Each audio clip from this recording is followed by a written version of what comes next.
we have in distinctive blue the President of Tynwald, the Honourable Lawrence Skelly, a member of Tynwald now since 2011. He is wearing the blue ceremonial gown introduced in 1990, embroidered in silver thread with Manx motifs. A little earlier we saw in the black and gold gown the Speaker of the House of Keys, Julian Watson, who has represented the constituency of Russian since 2006 and who has been Speaker since 2016.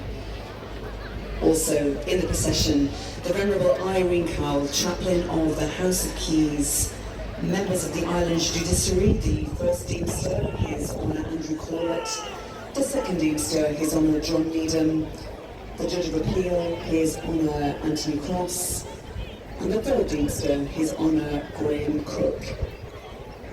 We can also see, amongst others, Walter Wannenberg, the island's Attorney General, former Her Majesty's Solicitor General. And as the procession makes its way up to the ancient four-tier Tynwald Hill, now is a good time to thank the members of the various uniformed organisations who are lining the processional way.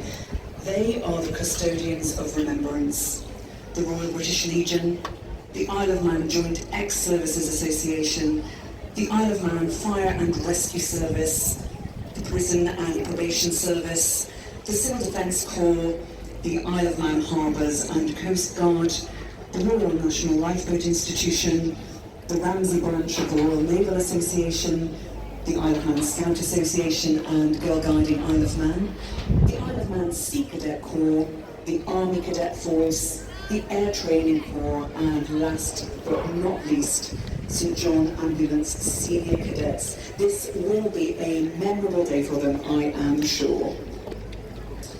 And of course, on days like this, we think of beginnings and ends. This is not the first Tynwald Day for Mark Lewin, but it's certainly the first in his role as the interim chief executive of the Isle of Man government. He was appointed in March and serves as the principal advisor to the Lieutenant Governor, the Chief Minister and the Council of Ministers, and of course leads the public service. And on occasions like this, we also fondly remember those who were heavily involved in Manx politics in one capacity or another. Just a few days ago, we were deeply saddened by the passing of the former Aaron Michael MHK and Government Minister Tim Baker. Tim was a true gentleman, selfless in his dedication to the island he loved so dearly. And our thoughts are with his wife Viv, daughters Ori and Carenza, his mother Nola, and the wider family at this difficult time.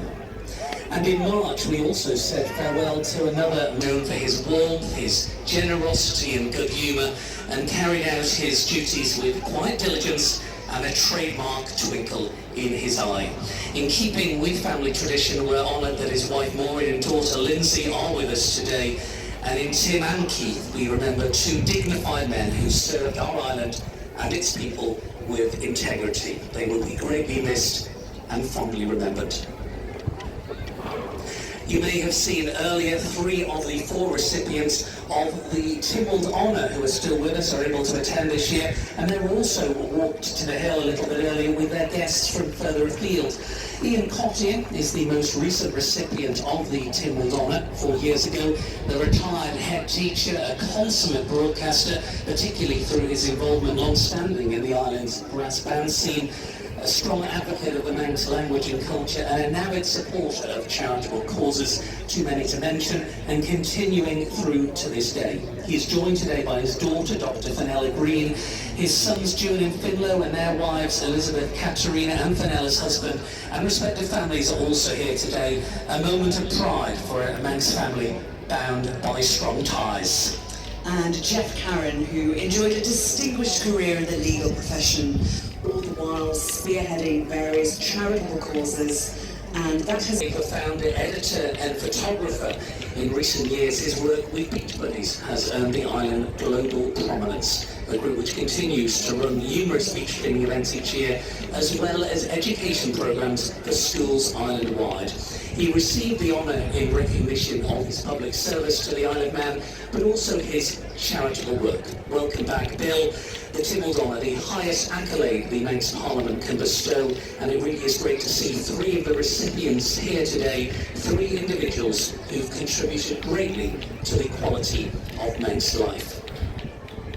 And as the final of the assembled have taken their places, it will soon be time for the fencing of the court by the coroner for Glenfaber and Michael Stuart Gardner, one of 4 coroners island-wide. The first voice, though, we shall hear from Tynwald Hill will be that of the Lieutenant Governor.